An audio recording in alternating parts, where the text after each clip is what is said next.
Big Daddy Dalio, the pride and joy and patriarch of our fallible family, whose picture I keep in my wallet. He was recently talking to Ted, and he told him that the current crisis that we're experiencing is actually worse than the 2008 financial crisis. The reason why is because he sees this as the start of something bigger. And if you remember in the past videos, I was telling you that we were going to go back into debt cycles and all the global macro wonderfulness that we love. Well, we're going to start that today with Dalio as our guide. So buckle in, because you're about to see the world in a whole different light. Well, it's not going to be that light. It's going to be more dark than anything, because we are going to get into how this might be the start of the downfall of America, which is very scary because I love it here. I would not do well in a place like China with all that communism and that red everywhere. You guys know I only wear black. But before we get into this massive saga of the world and the economy, I gotta let you know that Strategy Builder Pro is open. This is our training program that teaches you everything you need to know to build a professional level investment strategy. And it's so nice because you learn exactly when to buy stocks, when to sell them, when to add to your positions, when to take profits. All those things that make investing so complicated, that's what we go over, and we simplify it so you can build a full cycle strategy, which of course comes in handy, especially in the market that we're in, because yeah, this isn't the start of a massive bull market again. We're still in a bear market. We're likely going to get that double bottom if you've seen my previous videos. So you want to make sure that your strategy is ready for it. But click the link in the description and comments to go to that page to learn more and sign up today, because we got to close this thing down Sunday at midnight New York time. No more enrollment after that. But back to Dalio. So he is releasing a whole saga on LinkedIn. It's titled The Changing World Order. So he said that the times ahead are going to be radically different from what we've experienced in our lifetime, but they are going to be similar to what has happened in our total history as a world. So he started this new study about 18 months ago to look at what's about to go on. So to do that, he studied the rises and declines of empires and their reserve currencies and their markets, because of all the unusual things that he's been seeing going on, at least unusual for his lifetime and our lifetimes. He's older than us, most of us anyway, but he knows these things have happened in history. So we're about to get a real nice history lesson, and you and I both know if you want to be good with markets and successful, then you got to be a student of history. So what he's seeing right now is a confluence of a few things. One, we got high levels of indebtedness with extremely low interest rates, which limits the central bank's powers to stimulate the economy, and that goes back to the long-term debt cycle. So just a quick refresher, we got a long-term debt cycle and a short-term debt cycle. Short-term debt cycle is the business cycle that you see. It's the boom and bust. So 2000 tech bubble, that was a bust period. 2008 bust period.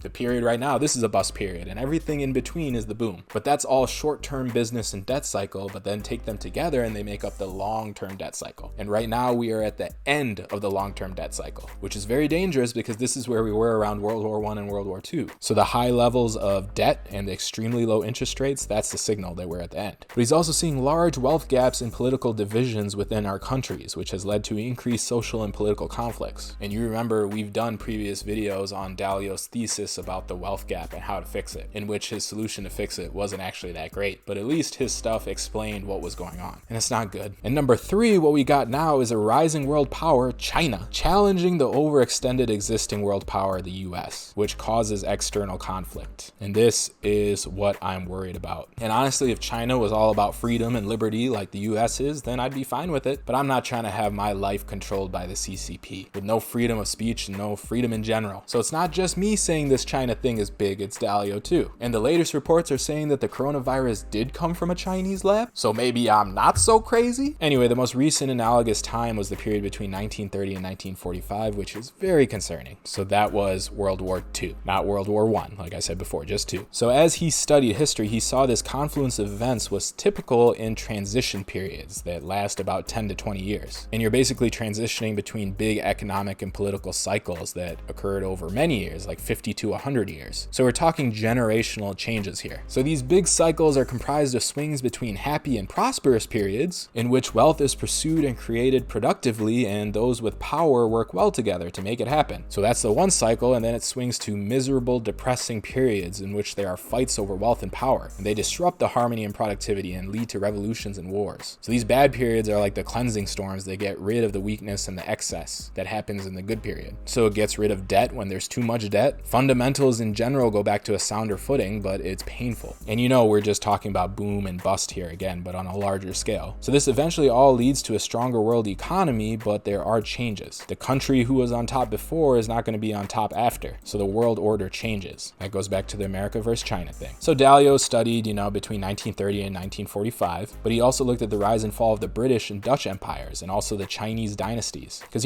China used to be number one for a long time. And even this pandemic that's happening right now, it's happened many times before, not in our lifetimes, but you can go and see and look at history to understand it better. Then he says here that it might be weird for an investment manager to go back and look at ancient history, where it might seem weird, but in reality, his biggest mistakes in his career came from missing big market moves that hadn't happened in his lifetime, but had happened before in history. So once he got smacked around a few times, he was like, all right, I need to understand how economies and markets worked throughout history, and that way I could learn the timeless and universal mechanics, or the first principles as he likes to call it, that are present in all these moves. So the first time he got a big surprise in the market was in 1971, when he was just 22 years old and clerking on the floor of the New York Stock Exchange as a summer job. So during that time, President Nixon announced that we would no longer allow paper dollars to be turned in for gold. So this is when the US got off the gold standard, and this led to the dollar plummeting. So Dalio thought that, okay, the US just defaulted on a huge promise, and now money has completely changed. It has become truly fiat currency. And he thought, well, this can't be good. And he thought stocks were gonna plummet. But instead of falling, stocks jumped 4%, and he was shocked. And the reason he was shocked is because he's never experienced a currency devaluation before. But there were many cases of this in history, and they all had similar effects on the stock market. So then he's like, okay, why wouldn't I study history so I could apply this to future situations? He decided he was going to understand every big economic and market move that had happened in the last 100 years in all major countries. And not only that, but I'm pretty sure Bridgewater has that special data going back to the Roman Empire and how their markets worked back then. Like, he's done the crazy research. So the main point of going back and studying all this history is so that he can create an archetype. He wants an archetype of every type of situation. So the archetype helps him see cause-effect relationships that drive these cases. So if you know the cause and effect relationships, you know how the situation will progress. You'll have an idea of what comes next. So he would go through each specific cases and see how it compared to the model that he had in his head. And then whenever there was a difference, he would dig in and try to figure out, why is this difference happening? What do I need to change in my model? And eventually he gets to a point where he can create decision-making rules in the form of, if this happens, then something else will happen next. Then once he has that model or archetype in his head, he watches the current events transpire relative to what he was expecting, and he adjusts. And yeah, this is all very simple in theory, but it's pretty difficult, especially when you get to global macro. There's so many factors, but that's why he's got all his geniuses at Bridgewater working on it. And the thing I like about following Dalio is that he's not a scholar, like he's not an academic. The reason he's doing this is very practical. He feeds it into his systems and he makes money off of it. He's putting his money where his mouth is, not like some academic who's just writing and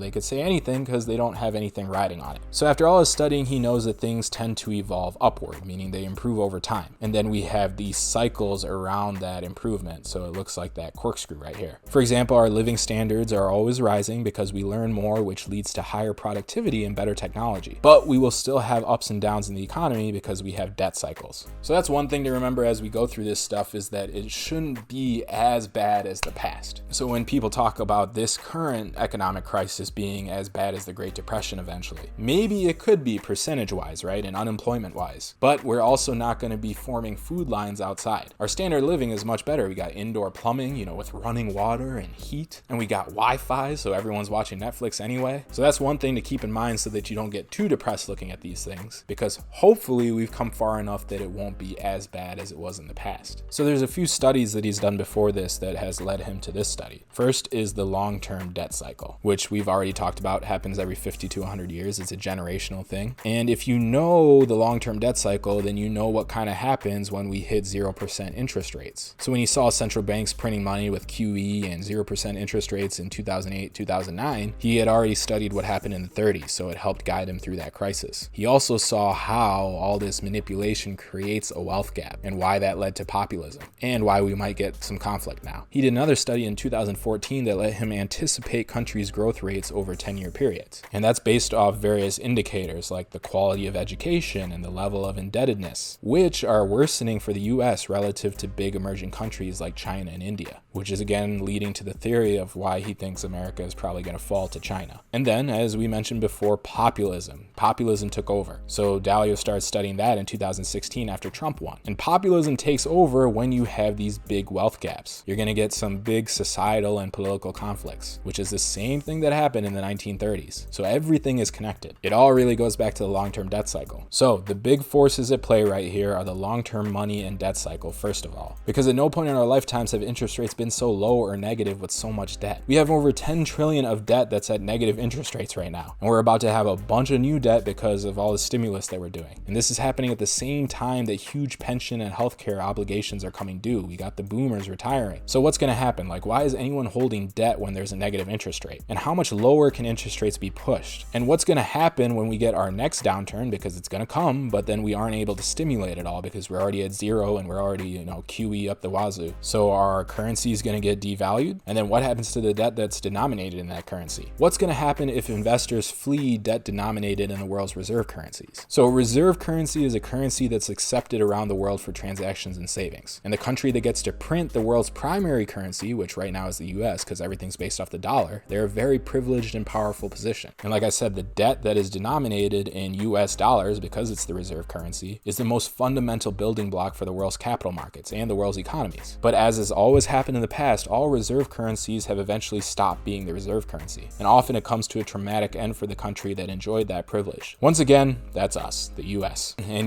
China is working real hard to become that reserve currency. Then we got to look at domestic wealth and the power cycle. And one thing you got to look at is whether the left or right will win in politics, because it has very big impacts on economies and markets. And as we already mentioned with socialism, when wealth and value gaps are large and there's an economic downturn, it's likely that there's going to be a lot of conflict about how to divide the pie. And when you look at how the government has handled this whole crisis, willing to bail out these corporates that screwed up and don't deserve bailouts, and then not helping the little guy enough, well, yeah, everyone's going to get real mad. That's when you get the pitchforks at your house. And it goes back to the whole video we did about Dalio's article about capitalism being broken. We did that video before this crisis, and then this crisis kind of proved it. It's a shame. And then all this printing and QE that we got from the Federal Reserve, we know it only widens the wealth gap, because there's only a small percentage of us that are actually invested in the markets. And that small percentage, we're the wealthy percentage. So we end up benefiting way more than the poor that don't have any money in the market. Then we got to look at the international wealth and power cycle, which again is China versus the US. And if the trends continue with the way that they're going, then China is going to become more powerful than the US in most of the important ways that an empire becomes dominant. Conflict is increasing fast between the two countries, especially in areas of trade, technology, geopolitics, capital, economic, political, and social ideologies. Which, yeah, the CCP steals our technology, they're tyrants, and their people are all beaten down by the giant red hand. So as Dalio was looking at all these factors, he knew that the short-term debt cycle was getting late, meaning we were super late in the business cycle, this bull was super old, but he did not expect the global pandemic to be what brought this final collapse, or potentially final. But he does know in the past, pandemics and other acts of nature like droughts and floods have been important contributors to seismic shifts in the world. So that's why the study is going to go over the rise and decline of all the major empires and their currencies over the last 500 years. But it's going to focus on the three biggest ones, which is the US Empire and the US dollar, the British Empire and the pound, and the Dutch Empire and the guilder before that, or the guilder? I don't know how you say it. And then of course he's going to look at China, because China was so important throughout history and it's very important now. And there's many cases of Chinese dynasties rising and declining. So by studying all this, he's seen that empires typically last around 250 years, give or take 150 years. Okay, that's a huge range, with big economic debt and political cycles within them lasting about 50 to 100 years. So that kind of gives you the broad overview of what this study is that Dalio is doing and why it's important. So in the next video, which you don't want to miss, we're actually going to dive into the conclusions that he's pulled from all this study. This is a lot of work. I'm so glad he's doing it for us. So if you want to know what's going to happen between America and China, then make sure you subscribe, because the more you know, the better equipped you're going to be to deal with it, which is the same reason we put together Strategy Builder Pro. The point is to make strategies that survive in any type of environment, and the reason they survive is because they really focus on risk control, which is exactly what we teach in this training program. That way, you're always staying safe. You can protect your money and grow it at the same time too. And again, this closes Sunday at midnight New York time, so get your access today. Link down below in the description and comments. So we're going to keep going with the Dalio content and what he has to say about this whole empire falling thing. It sucks, but we got to learn about it. So subscribe if you want to see that next video. And I will see you next time. Stay fallible out there.